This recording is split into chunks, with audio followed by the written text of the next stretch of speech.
Washington DC, 23 mars 2026. Le Trésor américain publie ses états financiers consolidés pour l'année fiscale 2025. C'est un document officiel, publié chaque année. Et chaque année, il est ignoré par presque tous les médias grand public. Cette année n'est pas différente. Pas un journal télévisé, pas une une de grands quotidiens. Rien. Un silence quasi total. Pourtant, cette année, les chiffres contenus dans ce document sont d'une gravité exceptionnelle. Et il a fallu qu'un économiste de l'université Johns Hopkins, l'une des plus prestigieuses au monde, publie un article dans Fortune pour que l'information commence à circuler.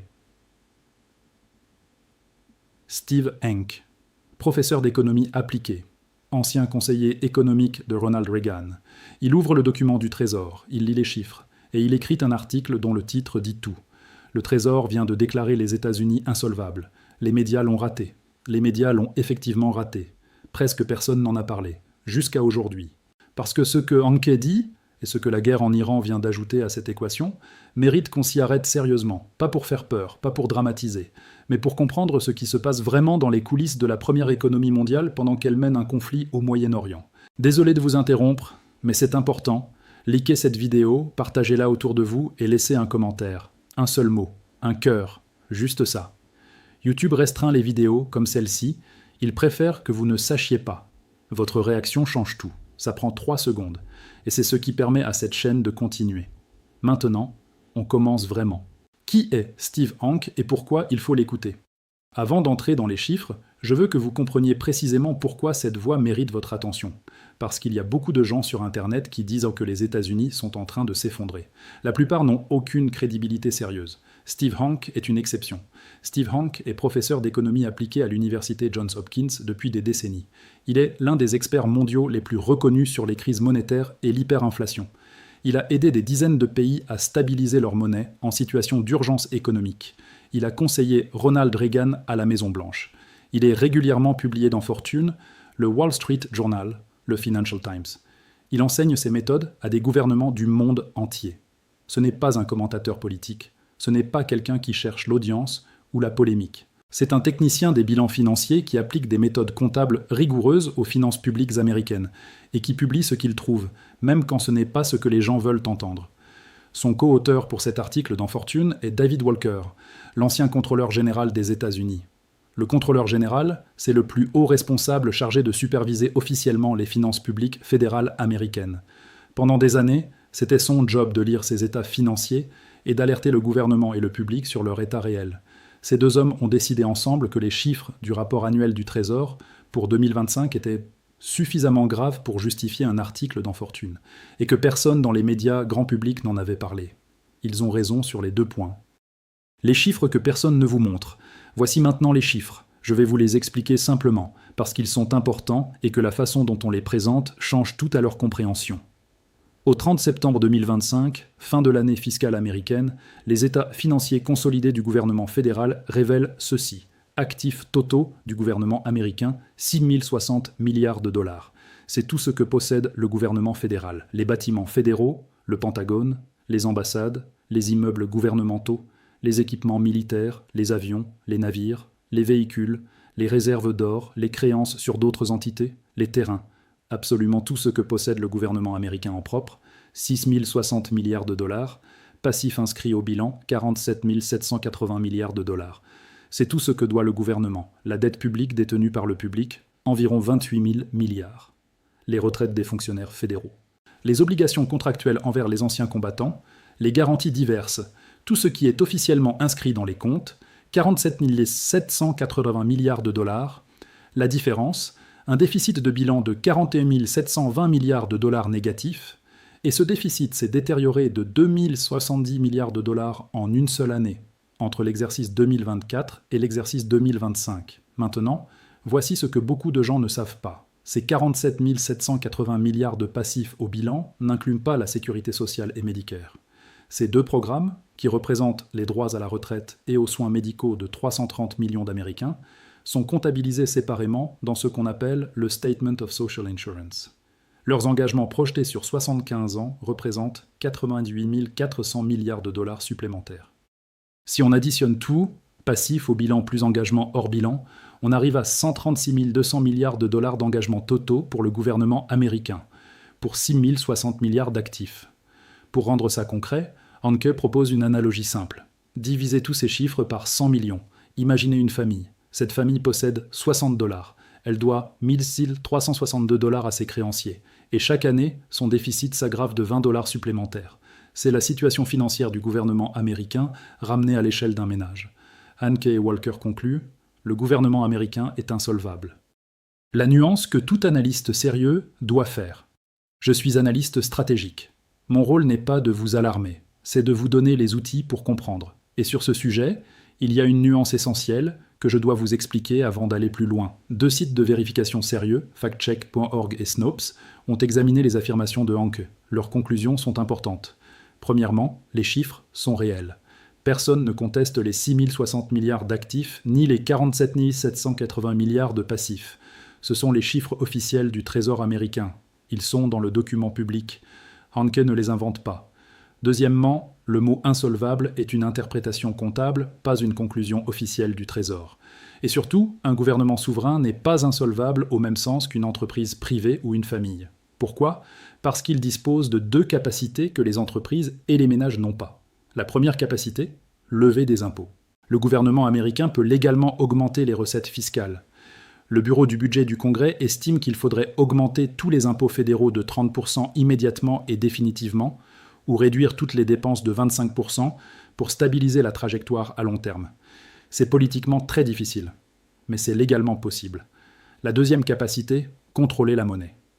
La Réserve fédérale peut créer des dollars. Ce mécanisme ne résout pas le problème, il le transfère vers l'inflation, mais il permet d'éviter un défaut formel sur la dette. Ces 2 capacités expliquent pourquoi les États-Unis ne vont pas faire défaut demain. Et Hanke le sait, ce n'est pas ce qu'il dit. Ce qu'il dit, c'est que la trajectoire est insoutenable, que le déficit de bilan s'aggrave de 2 000 milliards par an, et que si cette trajectoire n'est pas corrigée, le point de rupture finira par arriver, pas demain, mais inévitablement. Et maintenant, la guerre en Iran est venue accélérer cette trajectoire à un moment où elle était déjà dangereusement inclinée. Ce que la guerre en Iran change à cette équation. Ces chiffres existaient avant le 28 février 2026. La trajectoire d'endettement américain n'est pas une création de ce conflit. Elle s'est construite sur des décennies de déficits répétés. Mais voici ce que la guerre en Iran a fait. Elle a activé simultanément 4 accélérateurs qui aggravent chacun la situation financière américaine. 4 accélérateurs en même temps. C'est ça qui est nouveau. Le premier accélérateur, le coût direct du conflit. Trump a demandé au Congrès 200 milliards de dollars supplémentaires pour financer les opérations. Selon les estimations disponibles, le conflit coûte environ 27 milliards de dollars par semaine à son rythme actuel.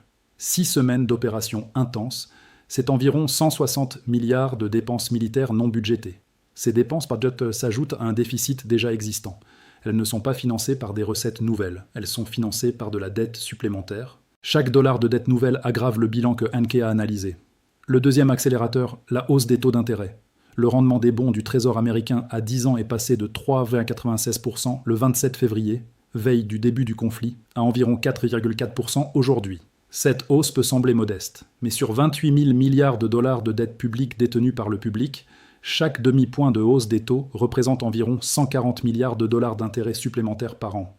La guerre, en créant de l'incertitude sur les marchés et en alimentant l'inflation via les prix pétroliers, maintient les taux élevés.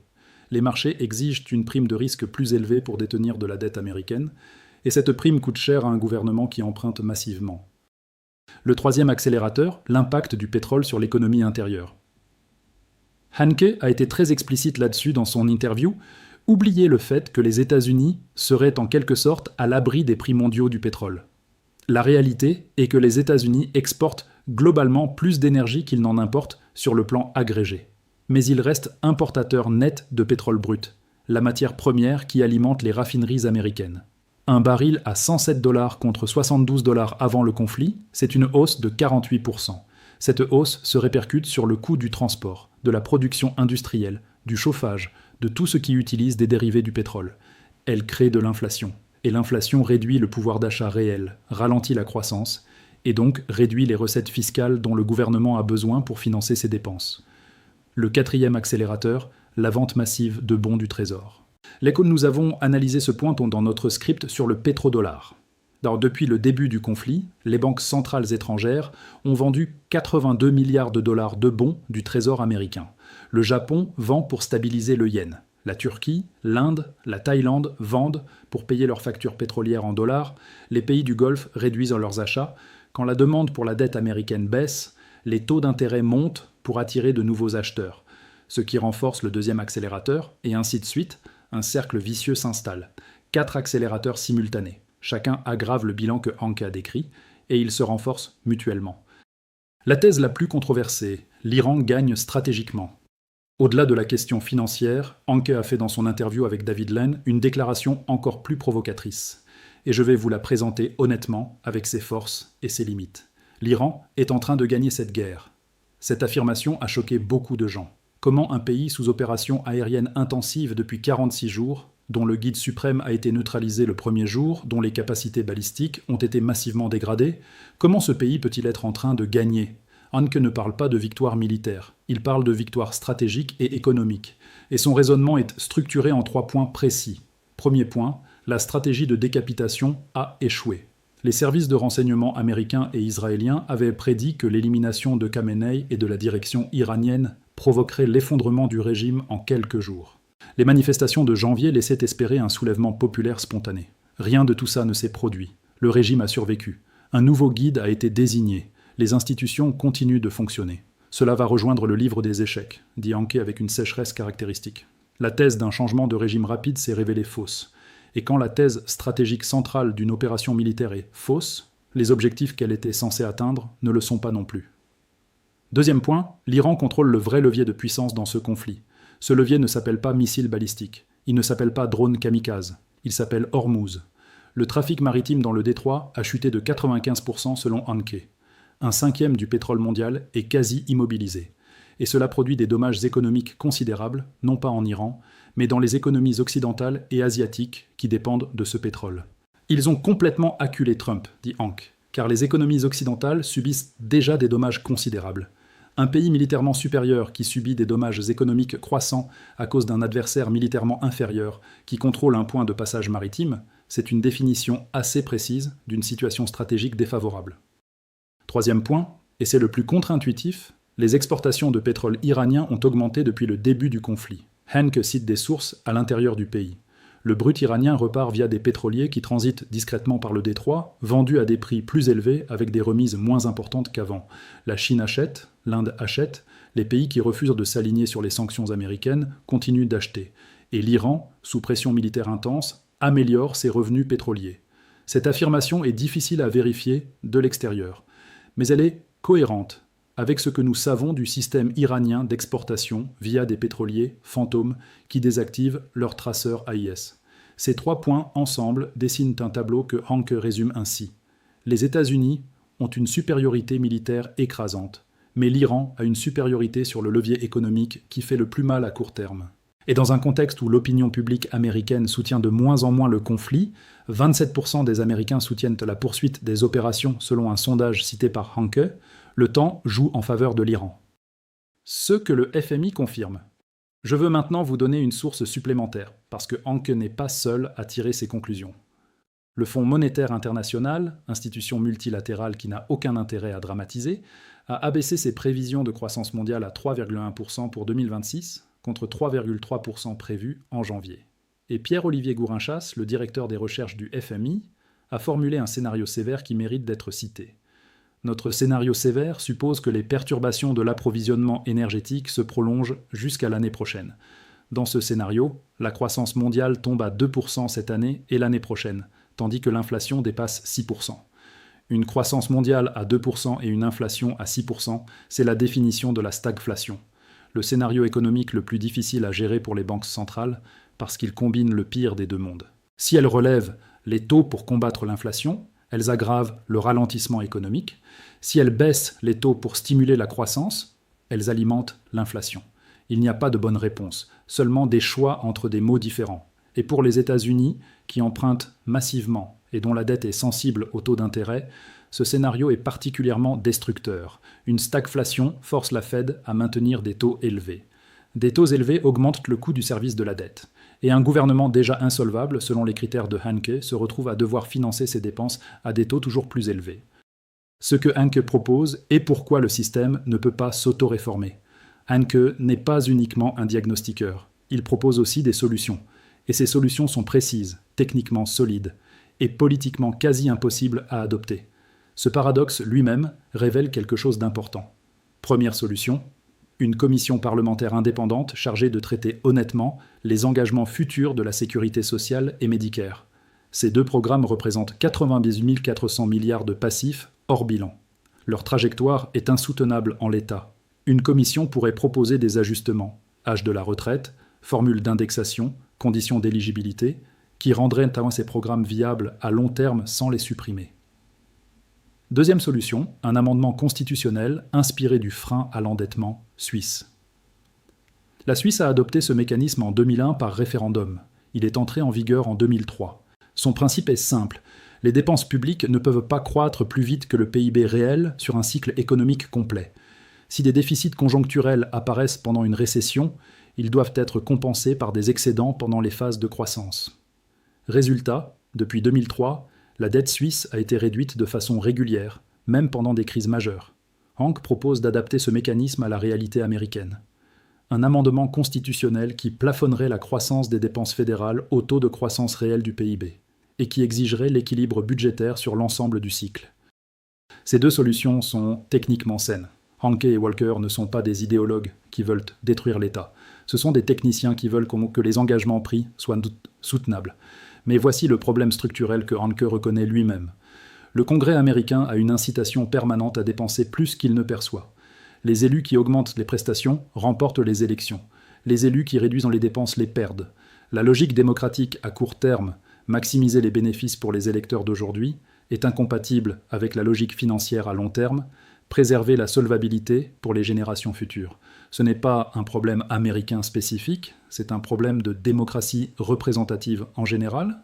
Mais aux États-Unis, avec un système politique fortement polarisé, des cycles électoraux de 2 ans pour la Chambre et un contexte de conflit militaire qui ajoute des dépenses urgentes, cette incitation structurelle est particulièrement puissante. Quant à savoir si le Congrès agira, dit Hanke, c'est une autre question. Traduction de l'économiste ? Non.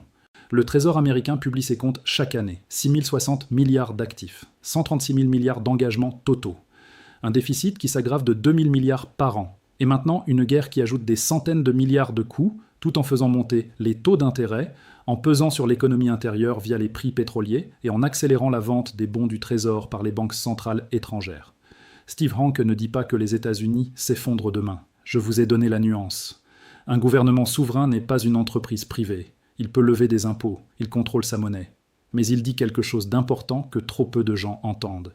Il dit que la trajectoire est insoutenable, que chaque année de déficit massif rapproche du point de rupture, que la guerre en Iran accélère cette trajectoire, et que personne dans le système politique américain n'a ni l'intérêt ni la capacité de corriger le problème avant qu'il ne devienne une crise. C'est l'avertissement d'un technicien rigoureux, pas d'un prophète de malheur. Et ce type d'avertissement rigoureux, formulé par des gens comme Hanke et Walker, mérite d'être entendu et compris, même quand c'est inconfortable. Voici les 3 signaux que je surveille maintenant. Premier signal, le rendement des bons du Trésor américain à 10 ans dépasse-t-il 5%? Si oui, les marchés commencent à intégrer sérieusement le risque américain. C'est le seuil à partir duquel le coût de la dette commence à devenir vraiment contraignant pour le budget fédéral. Deuxième signal, le Congrès adopte-t-il les 200 milliards supplémentaires demandés par Trump pour le conflit? Si oui, le déficit de l'année fiscale 2026 va dépasser 2500 milliards de dollars, un record absolu en dehors des années de pandémie. Troisième signal, la Réserve fédérale est-elle forcée de relever ses taux pour combattre l'inflation importée par le pétrole? Si oui, on entre dans le scénario de stagflation décrit par le FMI.